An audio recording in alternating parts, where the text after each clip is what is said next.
A financial analyst, Tilewa Adebajo, is now reacting to the president's budget proposal.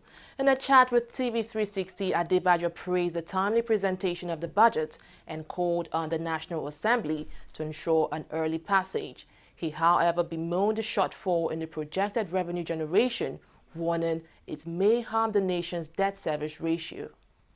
First of all, I think it's important to at least admit that it has come on a timely basis, and hopefully the House of Reps and the senators should be able to pass this budget before the year ends, so that we can return to a January to December budgetary cycle and all the discipline that is associated and related to budgeting. So I think that's a very important step of it. In terms of the content of the budget, I don't think there's any significant changes to what we've seen there. The main highlight that came was the fact that 74%, there was a 74% shortfall in independent revenue generation.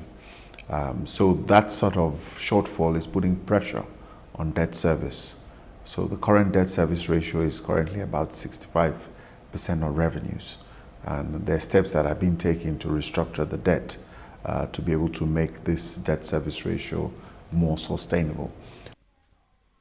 In the 2018 budget, the expected GDP growth rate has been pegged at 3.5%. Adebajo admitted the figure is realistic, but can only be achieved through a joint effort of the National Assembly and the presidency.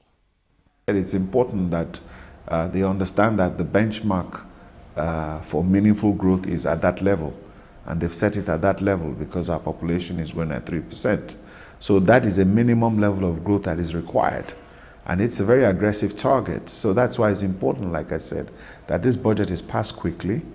We can harmonize that and we can restore business confidence, because business confidence is really what drives the economy.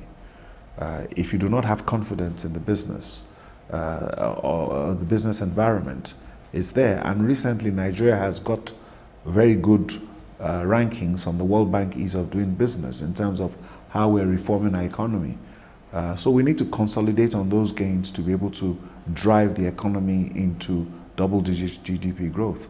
So it is aggressive, but if the government does not put in the necessary spending plan and implement that spending plan to stimulate the economy and also get the private sector behind that, then it will be a difficult goal.